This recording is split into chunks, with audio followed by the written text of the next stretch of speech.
भगवानों के बराबर ज्ञान कहाँ हो सकता है। लेकिन आइएगा, आज मौका है संत दुर्बल नाथ जी महाराज का 164वीं जयंती समारोह है।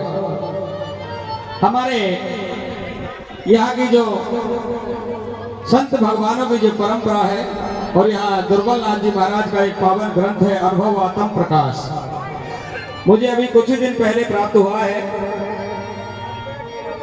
लेकिन साहब, मैं एक नादान बालक हूं और अभी नवी सीख रहा हूं।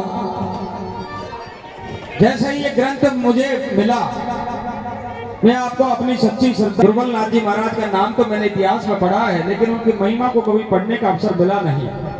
पूज्य संत भगवान बैठे हैं, मैं उनकी जन्म स्थली पर यहाँ खड़ा हूँ। मैं अपनी आत्मा से, अपने मन और वाणी से सच्ची श्रद्धा के साथ कह रहा हूँ, जैसे मैंने दुर्बल नाथ जी महाराज के इस पावन ग्रंथ को पढ़ा, मैंने सच में पाया कि ऐसा सब, लेकिन ऐसी उनकी गाथा मरना भी दुर्बल है। एक बार जोरदार ताली बजाकर संत भगवान का आशीर्वाद दें। हाँ, मैं आपका बेटा हूँ, बच्चा हूँ, मुझसे गलतियां हो सकती हैं, और महज 2-3 दिन में मैंने इस ग्रंथ को पढ़ा है। विगत 10 दिनों से लगातार प्रोग्राम चल रहे थे। आपका बच्चा हूँ, आपका बेटा हूँ। राम नाम की महिमा संतों का ये पर्व है, और अनेकों काया माया के भजन अपनी भजन वाणी के माध्यम से मैंने सुनाए हैं। लेकिन पहली बार मैंने संत दुर्बल नाथ जी महाराज के बारे में पढ़ा है। अगर उनकी कोई छवि में कोई त्रुटि हो जाए तो मैं पूरे समाज की ओर से माफी चाहता हूँ। आपने हमारा बहुत सम्मान किया है, मैं गुर्जर समाज से आता हूँ। आपने बहुत बड़े भाईचारे का संदेश दिया है। पुराना जमाना था जब छुआछूत का बड़ा चलन था, लेकिन हमारे इस खटीक समाज में संत दुर्बल नाथ जैसे पावन संत पैदा हुए, मैंने इनके ग्रंथ में पढ़ा है। इसलिए दाना हाथ उठाकर कह दिए, बोलिए संत दुर्बल नाथ जी महाराज की जय। आइए, मैं ब्रज शैली से आता हूँ। मैंने अपनी भाषा में बाबा की कथा का रचना की है। तरह तरह की गायन शैली के विद्वान यहाँ बैठे हैं, सबका अपना अपना गाने का अलग अलग महत्व है। लेकिन मैं अपनी भाषा में सुनाऊंगा, लेकिन शब्द हिंदी के होंगे। मुझे आशा नहीं, अपितु पूर्ण विश्वास है कि आप उसे सुनेंगे भी और समझे भी। और जहां बात सच्ची और अच्छी लग जाए। कथा बहुत लंबी है। दुर्बल नाथ जी महाराज, मैंने अभी इनकी पुस्तक में पढ़ा था। साधु संत जो इन्होंने वर्णित किया है ये ग्रंथ, उन्होंने भी कहा है कि हमारे पास जो हमने सुने हुए चमत्कार हैं वो हमने इसमें लिख दिए हैं। अनेक चमत्कार, अनेक कथाएं दुर्बल नाथ जी महाराज की ऐसी। तो उन्होंने इस पुस्तक की अंतिम लाइन में यह भी लिखा है, किसी भी सज्जन को, किसी भी संत महाराज को यदि दुर्बल नाथ बाबा के बारे में और बातों का पता चले तो वह हमारे बांधुकी जो बाबा का समय, हमारा ग्रंथ और भी प्रबल और बड़ा हो जाए। आइएगा, मात पिता गुरुदेव के मैं चरण नवाऊं शीस, दुर्बल नाथ स्वामी मेरे तो देते रहो आशीष। आइएगा, पहली लाइन कवि महोदय ने लिखी है क्या? अरे कल्प कल्प की कथा मिली नहीं था तुम्हें समझाओ,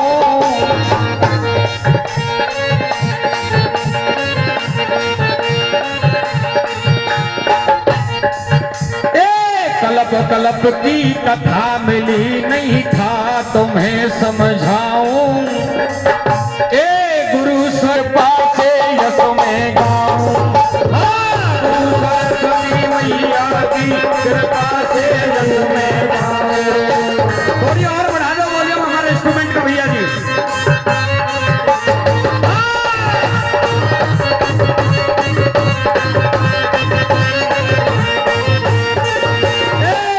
सरस्वती मैया की कृपा से यस में गाऊं, गुरु सरस्वती मैया की कृपा से भैया। आइएगा, पुस्तक में लिखा है और वर्णित है कि 150 साल पहले का जिक्र है। हमारे इस बिच गांव बस्ती में एक मोहल्ला था जिसको हम खटीकवाड़ी के नाम से जाया करते थे। यहाँ बहुत बड़े एक विद्वान हमारे समाज का चलन और चालन किया करते थे, चौधरी भट्टू राम जी, जो कि बहुत ही सम्मानीय हमारे महापुरुष हमारे समाज में पैदा हुए। एक बार जोरदार ताली बजाकर उनका सम्मान कर दें। पुरानी परंपरा थी साहब, पुराना समय था। छुआछूत का बड़ा चलन था, हमें अछूत कह करके पुकारा जाता था, हमें मंदिरों के नजदीक भी जाने नहीं दिया जाता था, हमें शिक्षा से वंचित किया जाता था, हमें पाठशालाओं में पढ़ने का अधिकार नहीं था। वो जमाना था। अपनी दिव्य दृष्टि से, अपनी दिव्य सोच से हमारे पूजनीय चौधरी फत्तू राम बाबा ने हमारे समाज को एक मार्गदर्शन देने का काम किया। उनकी ही पत्नी, उनकी धर्म पत्नी जो पावन पुनित थी, बहुत ज्यादा भक्ति किया करती थी। मैंने पुस्तक में पढ़ा है, उन्होंने इतनी भक्ति की। रूपा देवी जी जो उनकी धर्म पत्नी थी फत्तू राम जी की, उन्होंने भारत देश में ऐसा कोई भी तीर्थ स्थल नहीं छोड़ा जो जिनकी उन्होंने परिक्रमा नहीं की हो। अपनी धार्मिक प्रवृत्ति से वो एक अलग पहचान रखने वाली औरत थी साहब। समय गुजरता गया, लंबा समय हो गया, लेकिन दुख इस बात का था, बाबा फत्तू राम और माता रूपा देवी जी दोनों एक समाज का एक अच्छा संचालन कर रहे थे, लेकिन उनका एक घर में उजाला नहीं था। दोनों निसंतान थे, आज तक उन्होंने संतान की प्राप्ति नहीं हुई थी, बड़े दुखी हैं। मेरी कथा का आरंभ यहीं से होता है। एक बार दोनों हाथ उठाकर कह दो, संत दुर्बलनाथ जी महाराज की जय।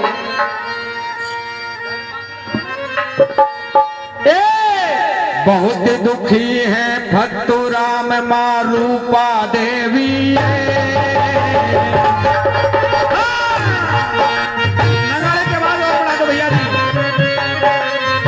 बहुत दुखी है फत्तू राम मां रूपा देवी।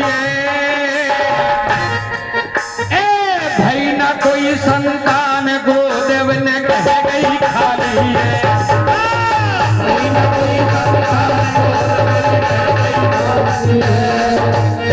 भाई ना कोई संतान गोद मेरी रह गई खाली है। आज सज्जनों, बाबा फत्तू राम और मां रूपा देवी दोनों दुखी हैं, और इस बात को लेकर दुखी हैं, भगवान से प्रार्थना कर रहे हैं। हमारी समाज की सेवा करते हुए, धर्म की सेवा करते हुए वर्षों गुजर गए हैं। प्रभु, हमसे ऐसा कौन सा कर्म बन गया है कि आज तक हमें संतान की प्राप्ति नहीं हुई है। कभी महोदय ने दिया क्या? बहुत दिना की बात, माँ आज दुखी है, बाबा भी आज दोनों दुखी हैं। अरे बहुत दिना की बात सुनो मेरा भ्रात, तुम्हें समझाओ, तुम्हें समझाओ। अलवर रियासत लक्ष्मणगढ़ बिच गावा गाँव बताओ।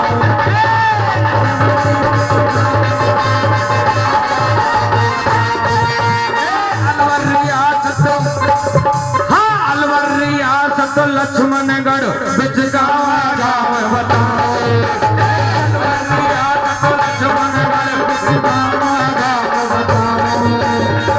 आइएगा, हमारे अलवर रियासत के लक्ष्मणगढ़ में बिचगावा गांव में हमारे इस समाज की दसों दिशा और हमेशा समाज का कल्याण करने वाले बाबा फत्तू राम जी, मां रूपा देवी जी आज दोनों दुखी हैं क्योंकि दोनों को पुत्र नहीं है। आज समय गुजरता जाता है साहब,